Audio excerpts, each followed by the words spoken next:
Le saluda nuevamente el doctor Alejandro José Gutiérrez Dávila.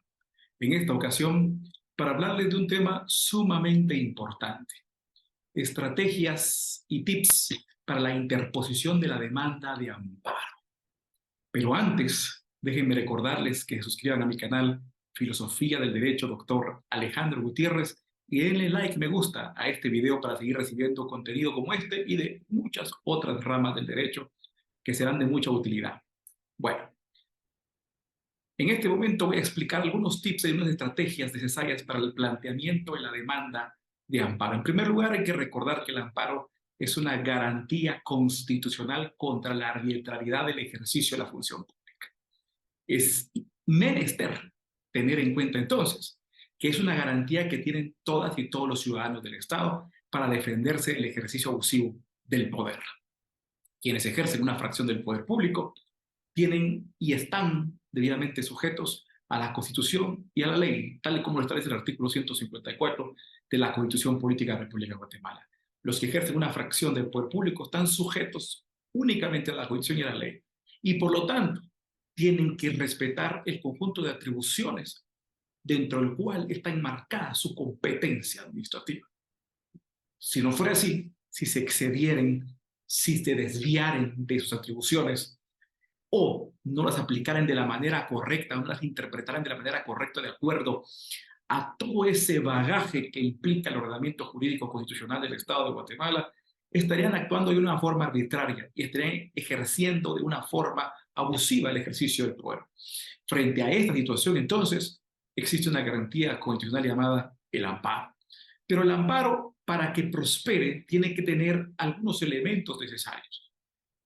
No solamente es necesario que exista el acto arbitrario del órgano de la función pública, sino que además tienen que reunir una serie de requisitos y elementos necesarios.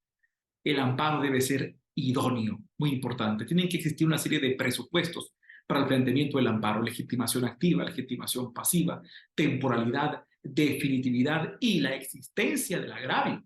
Muy importante, la existencia del agravio. Y además que el amparo sea la vía idónea para el planteamiento.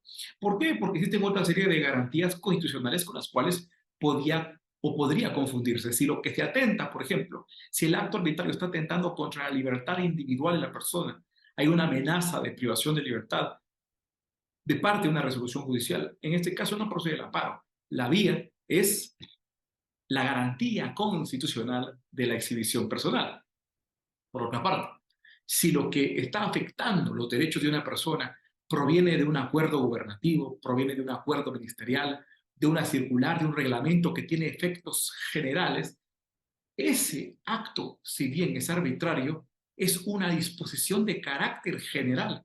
Y por ser una disposición de carácter general que está afectando los derechos de las personas, si fuera erga omnes, la garantía que procede sería una inconstitucionalidad de carácter general. Pero si solamente está afectando los derechos de la persona a la que se considera agraviada por parte de ese acuerdo, reglamento, acuerdo ministerial, etcétera, lo que procede es una inconstitucionalidad en el caso concreto. Muy importante tenerlo en cuenta. En este caso no es el amparo la vía idónea. Otra cuestión muy importante que hay que tener en cuenta es que existe una serie de elementos y presupuestos que deben tomarse como necesarios e indispensables, que son insoslayables. La temporalidad. Claramente, la ley de amparo establece que son 30 días, plazo fatal, a partir de la última notificación, días y horas hábiles, a partir de la última notificación para el planteamiento del amparo, 5 días en materia electoral. Muy importante tomarlo en cuenta. Ahora, este plazo no aplica si lo que existe es una amenaza. ¿Por qué? Porque el acto arbitrario puede ser un acto que está conculcando, vulnerando derechos fundamentales, o que está amenazando con la vulneración de derechos fundamentales.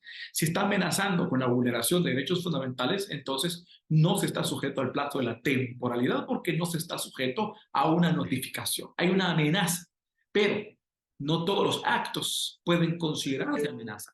Se consideran amenaza cuando la violación, la vulneración de derechos no depende de una resolución, no depende de una resolución o de una disposición que ha acaecido, muy importante, sino que existe una amenaza en la privación de los derechos o en la conculcación de los derechos por el tipo de acto que se va a suscitar. Es un tipo de acto que se va a suscitar que no está sujeto a un procedimiento, a un debido proceso.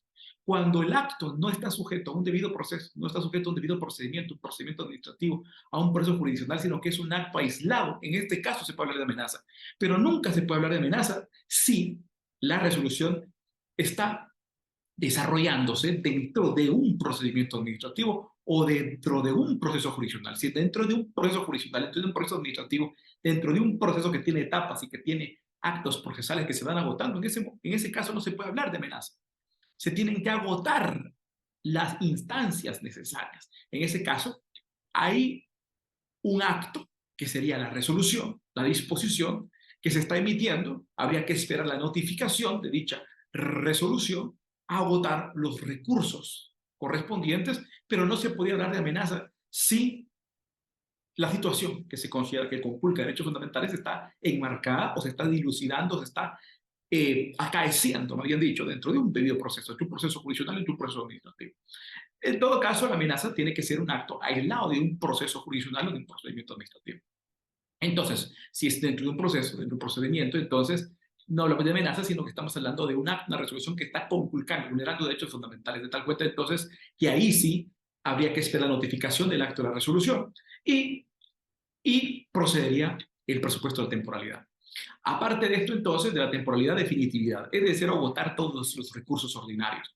¿Por qué? Porque el amparo no es un recurso, no es un medio de impugnación para resolver un conflicto litigioso, no entra como una tercera instancia, no entra a revisar una instancia jurisdiccional, no entra a revisar el conflicto litigioso entre partes, no, el amparo es un juzgamiento al funcionario. Por eso es que no puede sustituir los medios de impugnación. Y por eso es que es necesario agotar los medios de impugnación en un proceso jurisdiccional o un procedimiento administrativo. Hay que agotar los medios de impugnación para poder acudir al amparo, porque el amparo no es una tercera instancia, no es una instancia revisora. El amparo no puede sustituir al medio de impugnación, porque el amparo no está revisando la instancia, el amparo no está revisando la jurisdicción.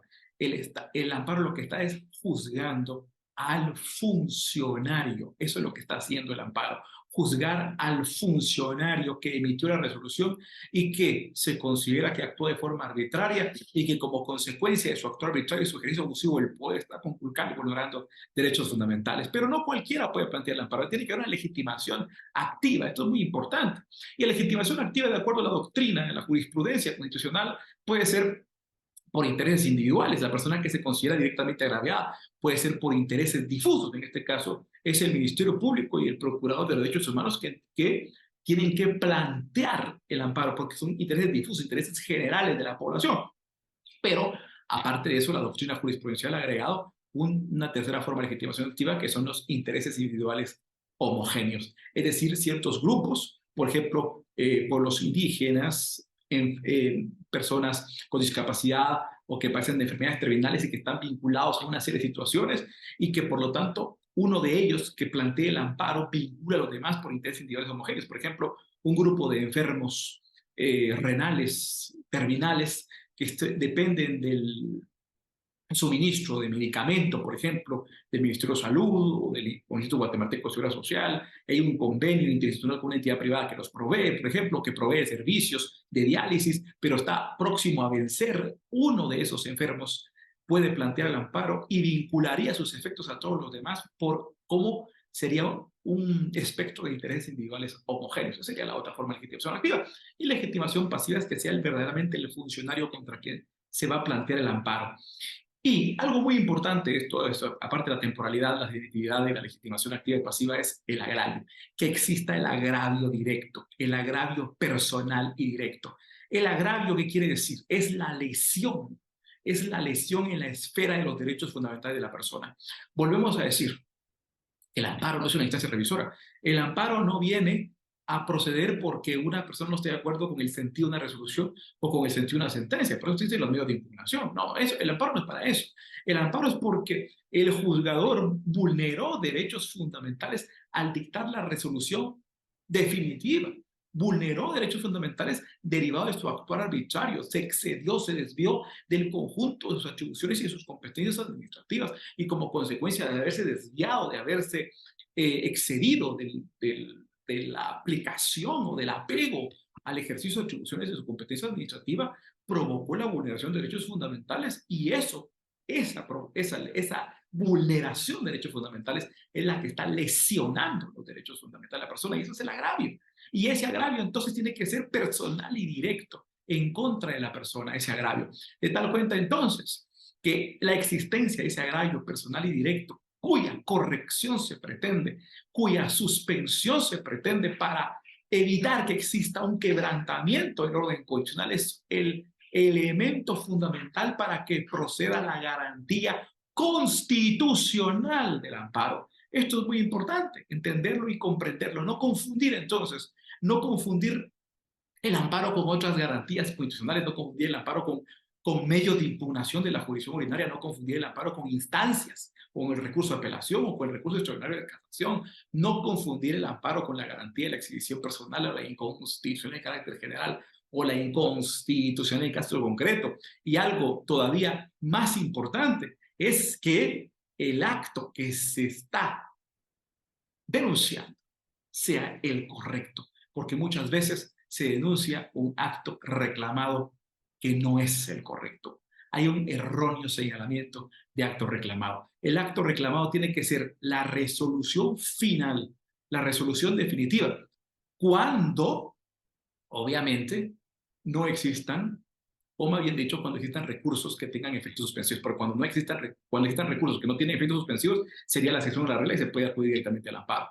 Muy importante. Pero cuando existen recursos que sí tienen efectos suspensivos, hay que agotar todos los recursos. Y el último recurso es el verdaderamente el idóneo para señalar como acto reclamado. Pero existen remedios que vienen a aclarar o ampliar, y esos remedios que vienen a aclarar o ampliar, muy importante entender como la aclaración y la ampliación, no se pueden señalar esos como actos reclamados. Si bien podía esperarse, si se interpone la aclaración y ampliación, podía esperarse que se agota esta para poder interponer el amparo y para que proceda el efecto de la temporalidad, señalar la notificación de la aclaración y ampliación activaría el presupuesto de la temporalidad, pero no se señalaría ese como el acto reclamado, porque sería un erróneo señalamiento de acto reclamado, a menos que el ejercicio arbitrario consista en la forma en la que se resolvió la aclaración y ampliación, porque no se apegó a las atribuciones, el órgano jurisdiccional, al resolver debidamente este remedio de aclaración y ampliación.